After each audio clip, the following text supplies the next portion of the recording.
Welcome to Our Girl Relationships. We talk about the problems people face in their day-to-day lives. Let's start with the video. Honestly, I'm quite literally still shaking as I type this, and yet for some reason, people are blaming me for the situation. So here I am, asking you guys to be the judge of this situation. This is how it went down. Nate and I met when we were in college. We shared a film class together and hit it off from there. Nate and my relationship bloomed beautifully together. We had a lot in common aside from our majors. Our personalities were common, our likes and dislikes, and everything in between. I really thought I had met the one for myself, like every naive college student out there. And oh boy, did I get proven wrong here. It all started going downhill really bad after our fourth semester of college. Needless to say, college did get stressful for everyone after the second year. Everyone really got to studying in full force after spending the past 2 years doing absolutely nothing.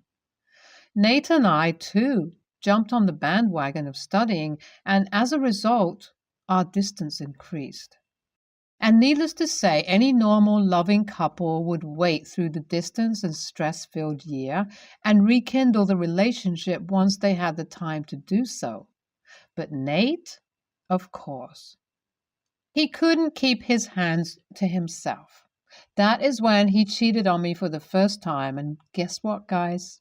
This was going to be one of the many times Nate, the guy who claimed to love, claimed to be my soulmate, cheated on me, and like the blind fool that I was, I sat there believing that this man truly loved me. Well, he didn't, and I found out all about it through a conversation between my friends and I, where they drunkenly confessed about seeing Nate kiss and make out with multiple women.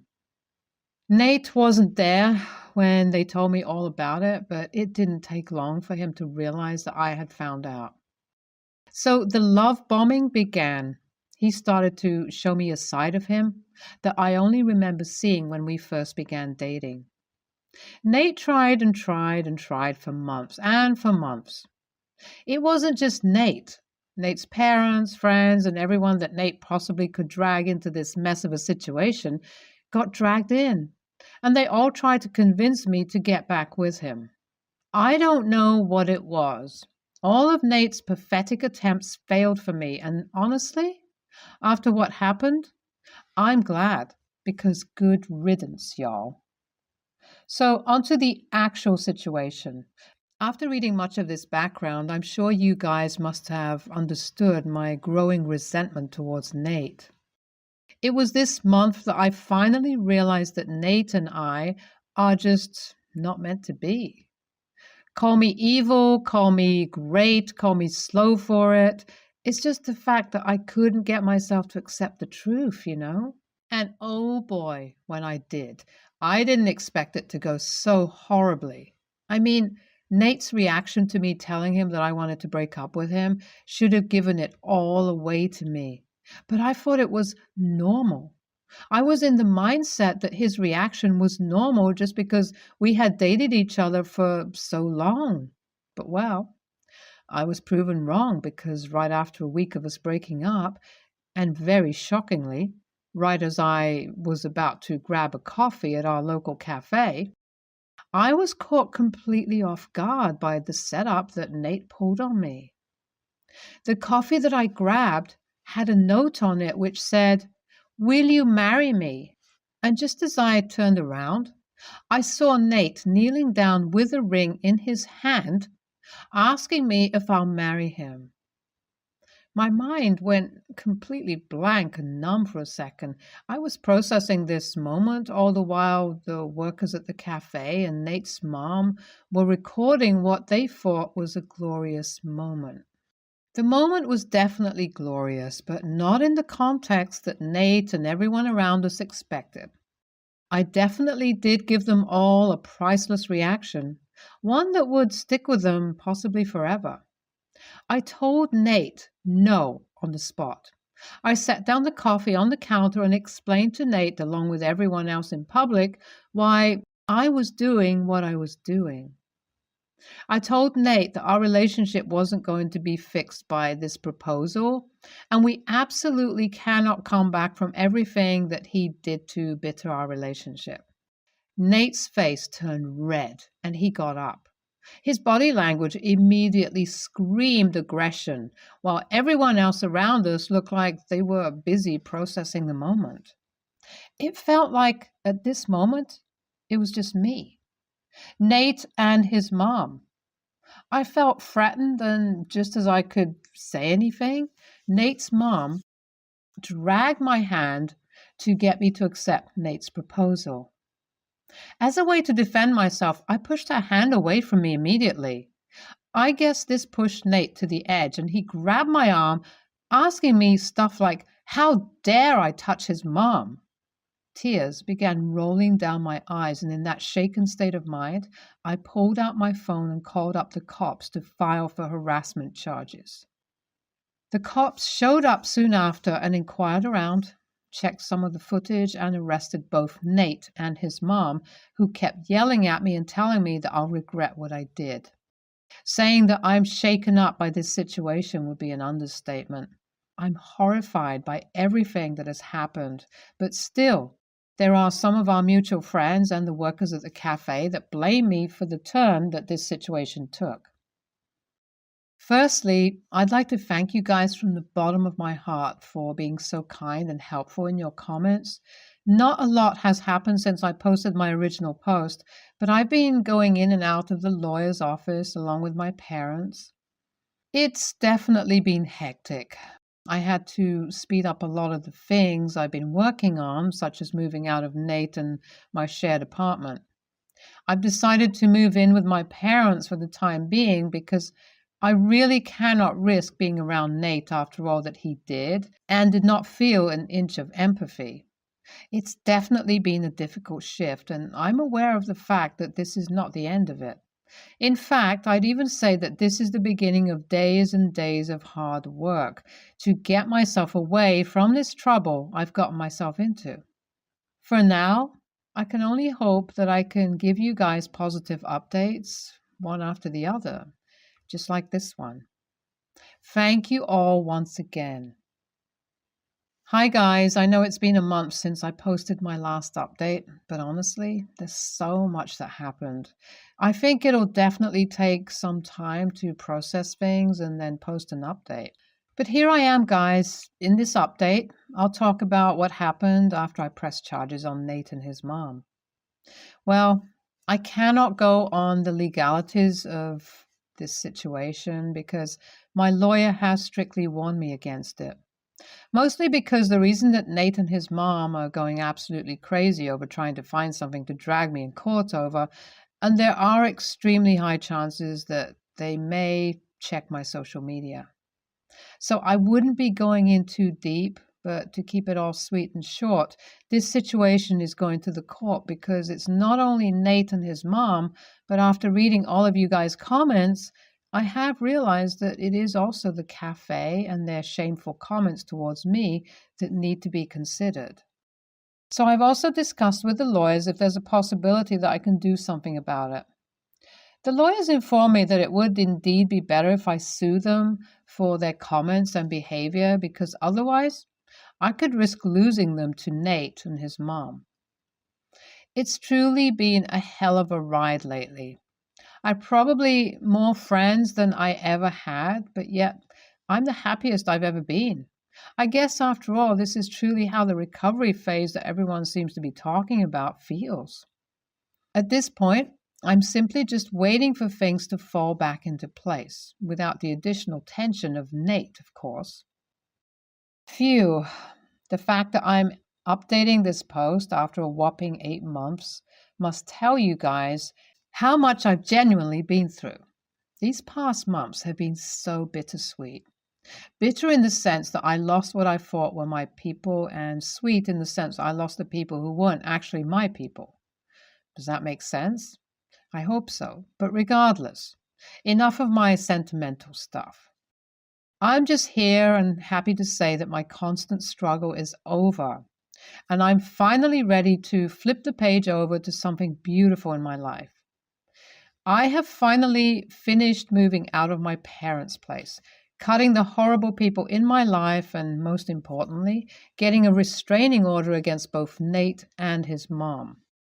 These days, I'm feeling like I'm floating because of how relaxed and free I feel for getting myself out of this situation. Lately, all I have been doing is resting at my new house that I was able to buy mostly from the money I received in the form of settlement from the cafe, and because you guys ask, it was not a small business. I've also been enjoying a lot of coffee, not from the same coffee chain that turned my life upside down, of course. I just hope, just as I was able to turn my life upside down with the support of amazing people like my parents, my close friends, and you guys, people going through something similar as me can get themselves out too. Thanks, everyone. NTA, OP, but WTF? You probably know this, but you not only need a new boyfriend, but also a new set of friends, because those who think the crazy mother was right in this situation are not in the right headspace. NTA, but kudos to you, OP, for pressing charges on a creep like Nate and his crazy mom. Nate definitely seems weird, and after what his mom did, I can definitely see where he got it from. Glad you avoided the bombshell before it was too late.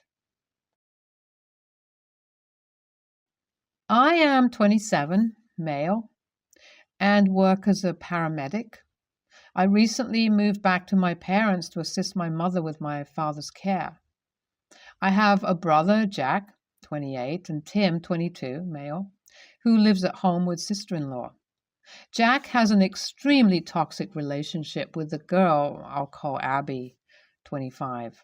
He wanted to break up with her and she stopped taking the pill and fell pregnant. They have constantly been together and breaking up since their son Tyler, 3 years old. My brother works self-employed. They are currently split up. Seems to be permanent. They split custody 60-40.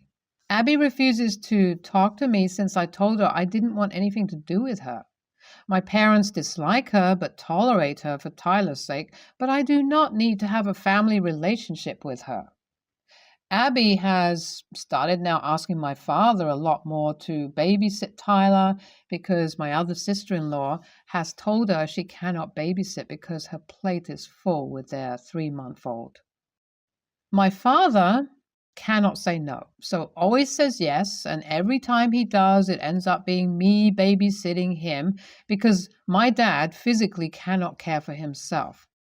Pretty much can't do nothing for himself. She only ever asks him to babysit when she knows I am off work. On my off days, I often do self-care stuff like going to the gym, shopping, or meeting my partner for lunch. Insert other activities like meeting friends, etc. However, since Tyler has been there more frequently, I do not feel comfortable leaving him alone with my father, so all of these things have dropped.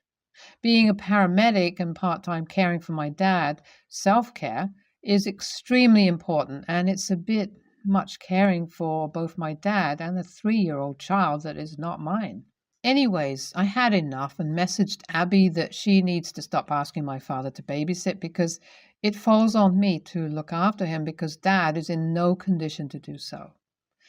I told her she needs to look at finding a babysitter or ask my brother or mother to take time off because I won't be caring for him anymore, and I will contact child services that she's unfit and the child is placed in inadequate supervision. I told her if she needs someone to babysit, she needs to hire a babysitter. Anyways, she told both my mother and my brother about this, and they both blew up on me. My mother pretty much said it takes a village to raise a child, and I am equally responsible to help out. My brother is calling me an a-hole and saying his son will suffer. I told my mother that she can take time off work to babysit him, and if it's an issue, and I did not agree to babysit my nephew, and he is not my responsibility, I won't be babysitting him in the future. If it was once in a while, I wouldn't mind. But lately, it's been every other day for 6 hours plus. And Dad won't stop saying yes. She seems to ask him pretty much every time she knows I'm home not working. She won't ask him if he's alone. I told all three that if she continues to do this, I will contact family services and she needs to get a babysitter or ask my mother or brother to take time off work. AITA? I have spoken to both my brother and mother about this previously. Both said they talked to her but didn't. This message came as last time she dropped Tyler at the front door and left in her vehicle before I could answer the door. This message came as the last time she dropped Tyler at the front door and left in her vehicle before I could answer the front door. I have also spoken to my father, but due to dementia, never remembers the conversation and has always been a yes man. Outcome. Thank you everyone for your comments and the minor YTA that made me realize there were things I could have done better. I had a lengthy conversation with my mother. She is still insistent that Tyler is my family and I should look after him because I'm home all day, so they should work, whilst ignoring the fact I dropped my work schedule from 48 to 60 hours a week to 24 hours a week so I can assist with Dad, and I'm placing my life on hold to help her with Dad's care, which is unconditional. And Tyler is not a responsibility I wish to have on top of this. Due to this, I have spoken to my parents-in-law. Our rental was put on the market and we decided to move back in with our parents to save faster for a deposit and so I can assist with Dad's care. They are happy for me to move into their house and my partner is excited about this as she has missed living with me.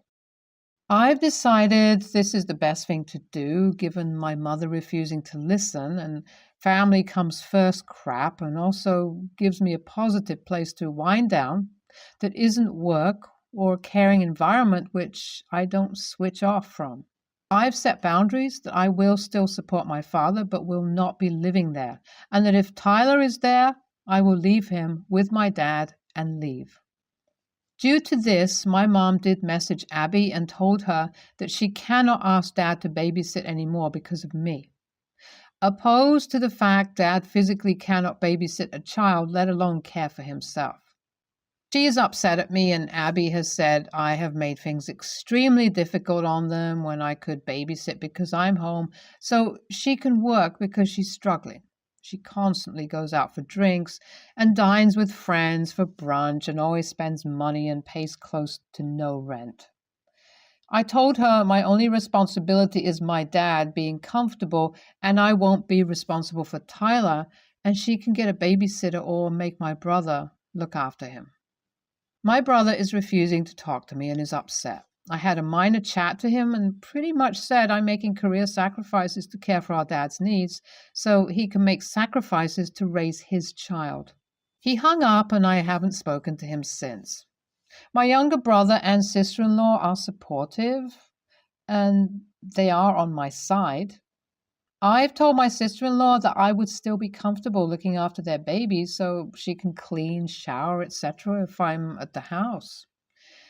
This sister-in-law does a lot to help my dad, and I have a very good relationship with her. Abby does nothing, and it's a very shaky relationship due to things she has done prior to this incident. I'll be moving into my PIL in the next couple of days, which is the best solution and is 20 minutes away from my parents. NTA. I remember a coworker telling me, "It may take a village, but you only hear of the village idiot," which is true. You can't say it takes a village when only one person is doing it. Your dad is agreeing to this and is very unfit to do so. He shouldn't even be saying yes. But she is leaving her child with someone who cannot care for him.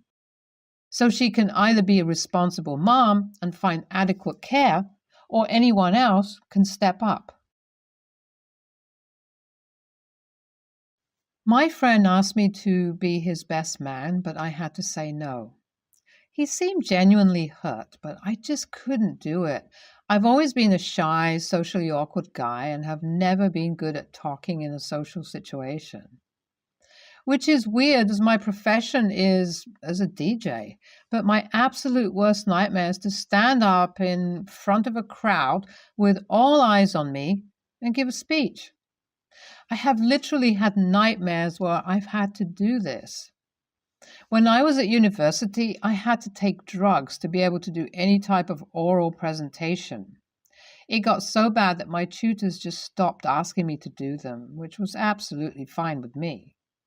But when my best buddy asked me to be his best man, all those feelings of dread came back.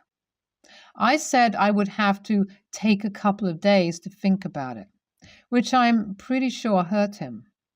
Then his fiancée started phoning me a day or so later, telling me that she doesn't get why I'm being difficult. I just made up some stupid excuse about not being able to afford the kilt hire. I'm Scottish. But she kept assuring me that it would all be paid for. Then I just told her the truth, that I'm absolutely petrified of talking in front of large crowds. She told me not to be stupid and just do it. The conversation ended and I told her no. The wedding was a few weeks ago and I never even went to the ceremony. I was invited, but I just couldn't handle it. I popped in for an hour or so to the night party, but left pretty quickly. They're now married and I've not heard from either of them since. So it looks like I've lost my best friend and I don't know if it's my fault. YTA. I understand not wanting to be the best man due to your phobia of public speaking. You could have said, mate, I'm honored you want me for a best man, but I don't think I'm the right person for the role. I have a phobia of public speaking and I don't think it'll work. I think I could handle being a groomsman if you'll have me. Instead, you just wussed out and didn't even attend your own best friend's wedding just to avoid confrontation. Anyone would be rightfully pissed if their best friend,